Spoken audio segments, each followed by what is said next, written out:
Ayer el ex congresista Kenji Fujimori fue condenado a una prisión efectiva, pero suspendida, de 4 años y medio por tráfico de influencias. Queremos, para comprender los alcances y la modalidad en que se ha vivido esta decisión, hemos tomado contacto con un abogado penalista litigante que conoce cómo funciona todo el mecanismo judicial. Estoy hablando sobre el doctor Julio Rodríguez. Doctor Rodríguez, buenos días, gracias por estar con nosotros en RPP. Muchas gracias por la invitación, don Fernando. Un gusto estar con ustedes y saludos a Mabel. Muchas gracias. Aunque es una decisión tomada a nivel de la Corte Suprema, no es una sala propiamente la que ha tomado, hay otra instancia. Explíquenos por qué es que ha comenzado de frente por la Corte Suprema y por qué es que el juzgado que ha tomado esta decisión ha aceptado solamente uno de los 2 cargos, el de tráfico de influencias, pero no el de cohecho activo. Muchas gracias, don Fernando. Mire usted, para comenzar se trata de una sala especial. Al tratarse él de una persona que tiene una protección constitucional porque los hechos incriminados se dieron cuando él era congresista, le corresponde el juzgamiento por la Sala Suprema Especial. Y esta Sala Suprema Especial está compuesta por 3 magistrados que actúan en primera instancia. Ellos han sido los que han juzgado y han emitido finalmente esta decisión. En segunda instancia, es decir, en impugnación de este fallo, en la apelación, la sala que lo va a ver será la sala permanente de la Corte Suprema, conformada por 5 vocales de ese nivel. Ellos decidirán en última instancia si finalmente esa pena va a mantenerse, si va a mantener ese delito, van a aumentar algún otro delito. Esa decisión ya será objeto de un debate en esa audiencia de apelación, que probablemente se vaya a verificar para, pues, marzo, abril del próximo año. Ahora, la segunda parte de su interrogante, don Fernando, es importantísimo, porque ahí se trata de la imputación que él tenía, en verdad, de 3 delitos o 3 hechos delictivos que eran subsumidos en cohecho, tráfico de influencias simulado y tráfico de influencias reales. Finalmente descartaron cohecho, descartaron influencias simuladas, y el tráfico de influencias reales es el que ha sido materia finalmente de la condena, es decir, que él haya invocado influencias que efectivamente tenía en un procedimiento administrativo a efectos de esta forma obtener algún tipo de ventaja económica. Eso es lo que se ha determinado por la Corte Suprema. Doctor Rodríguez, y quizá muchos no entienden por qué la sentencia finalmente queda suspendida hasta que haya una sentencia firme, es decir, pase a otra instancia. Buenos días, Mabel. Buenos días. Le cuento porque esto es algo que no es en el mundo del proceso penal internacional, no es novedoso, porque se trata de la absoluta vigencia del principio de inocencia. Cualquier persona es reputada inocente en un Estado de Derecho hasta que no existe una sentencia firme y definitiva que quebrante esa presunción. Por lo tanto, mientras la sentencia pueda ser impugnada y pueda ser revisada, lo que ha hecho la Corte Suprema es básicamente aplicar el Código Procesal Penal que ya está vigente en todo el Perú, que establece que si las condiciones del sujeto no ameritan que esa pena se efectivice porque todavía está vigente la presunción de inocencia y esa sentencia no es firme, esta va a quedar en condición de suspendida, pero le van a colocar reglas de comportamiento para evitar que esta persona se pueda subtraer del proceso, huir. En todo caso, Kenji Fujimori es un condenado que debe pagar desde ya una reparación civil, pero la entrada efectiva a la cárcel ha sido diferida hasta que la instancia superior, usted calcula que en marzo o abril, se pronuncie. No, tampoco tiene que pagar ninguna reparación. La sentencia se impugna globalmente, no solo en las consecuencias punitivas, sino también en las consecuencias civiles, la reparación. En la medida en que esa sentencia todavía no quede firme, no tendrá que ni pagar la reparación y evidentemente tampoco cumplir la pena que ha quedado en condición suspensa hasta que la Suprema Corte defina si es que esta condena va a mantenerse. Ahora, los argumentos de la Sala Penal Especial de la Corte Suprema, que encuentran culpable del delito de tráfico de influencias a Kenji Fujimori, ¿le parecen los correctos? A ver, yo voy a ser totalmente honesto con dos factores importantísimos que deben tomarse en cuenta a efectos en mi opinión. La primera, yo en algún momento fui abogado del excongresista Fujimori al inicio, en el año 2018 nada más. Segunda condición que tiene que tomar en consideración, yo tengo varios artículos escritos respecto al delito de tráfico de influencias.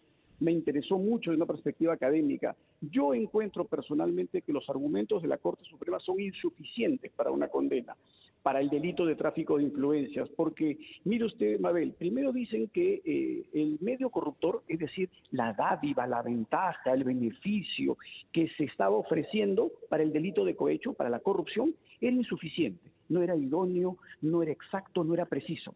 Pero es el mismo hecho, no es otro hecho que la Sala Suprema dice, no, pero sí es válido para tráfico de influencias. Ahí hay una incoherencia absoluta, porque pues no puedo decir que ese mismo hecho es insuficiente, no tiene la idoneidad, no es claro, no es preciso, no se refiere a ningún acto concreto, pero para el otro delito digo que sí. Y a ello hay que agregar que en el tráfico de influencias se requiere un procedimiento administrativo que sea objeto del tráfico.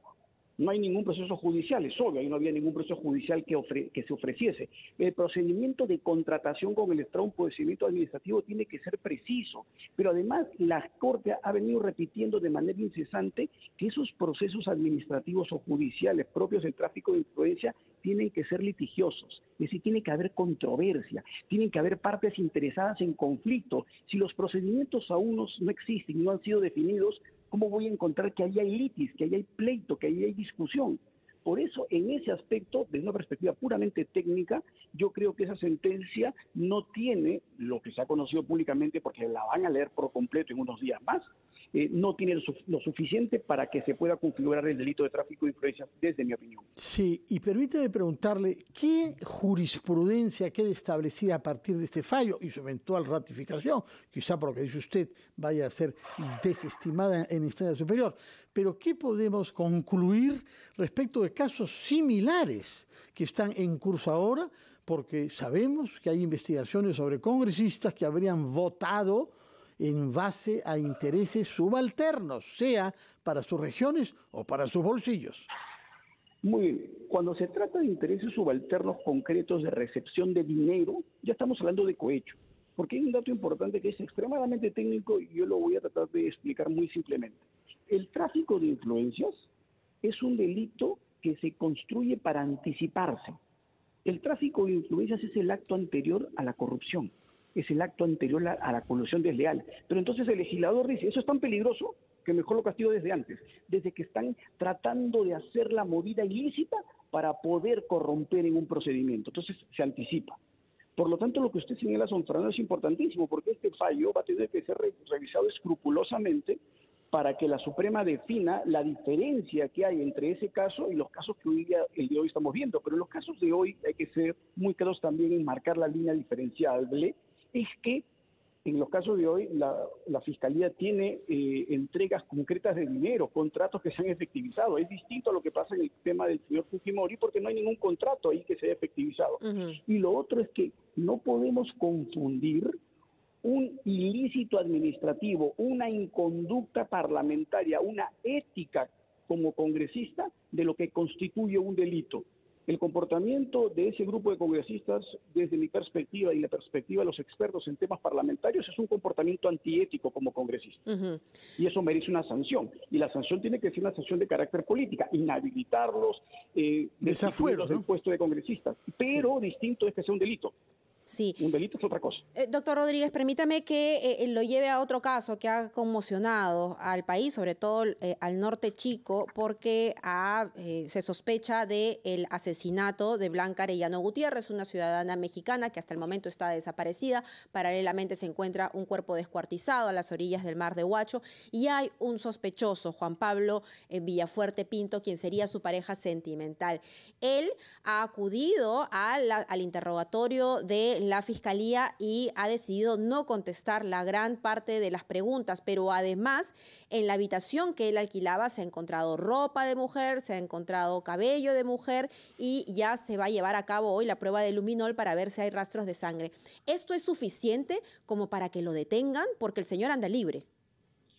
Mire, Mabel, es importantísimo entender que lo que va a poder determinar primero la presencia de elementos suficientes que lo vinculen como autor del delito, es lo que usted menciona, que se practiquen las pruebas desde la perspectiva de medicina legal, que sean las correspondientes, la prueba de luminol, la prueba de ADN, para ver si el cuerpo efectivamente le corresponde a esta persona, si los cabellos en la habitación le corresponden a esta persona, y a partir de allí ya tengo claramente identificado un acto de sangre, si fuese así con las pruebas de luminol y demás pruebas de medicina forense. Esto ya evidenciaría que hay un acto ilícito, y es obvio que el solo hecho que sea grave no determina que exista en el caso específico lo suficiente como para una prisión preventiva. Habría que ver si hay que agregarle a ello que se trata de una persona que no tiene un domicilio conocido, que no es que no tiene, actividad. porque encima le preguntan dónde vive, el señor dice no recuerdo dónde vivo. Entonces, aquí la principal preocupación es que este señor, como otros tantos, se termine fugando, ¿no? Y esté fuera del alcance de la ley.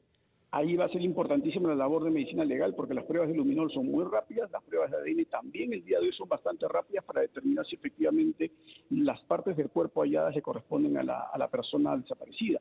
A eso hay que darle un dato importantísimo, Mabel, que esto es inmediatamente fácil de comprender por los expertos en pesquisas criminalísticas. Normalmente un homicidio de este tipo con descuartizamiento es un homicidio que tiene un componente básicamente pasional. Y quienes están vinculados a este tipo de actos son las personas más cercanas, que en este caso sería la eventual pareja. Y el comportamiento que se puede evidenciar a partir de lo que se ha conocido públicamente, pues no sorprende, porque este tipo de personas que son capaces de realizar esta barbarie son psicópatas, son personas que no tienen frenos morales, que no tienen escrúpulos, que no tienen ningún problema en mentir o acudir a la justicia a decir lo que sea para poder eludir su responsabilidad, lo que no significa que no sean penalmente responsables. Las cárceles están plagadas de psicópatas. En todo caso, lo que queremos que se haga justicia con la mayor severidad posible. Es indignante y vergonzoso que una ciudadana mexicana que ha venido de buena fe a nuestro país, aparentemente inspirada por una relación sentimental, termine de esta manera. Necesitamos una justicia rápida y severa para que quede claro que en nuestro país esas cosas no deben suceder. Muchas gracias por sus explicaciones, doctor Julio Rodríguez, abogado penalista. Muy buenos días. 8:48, ya volvemos.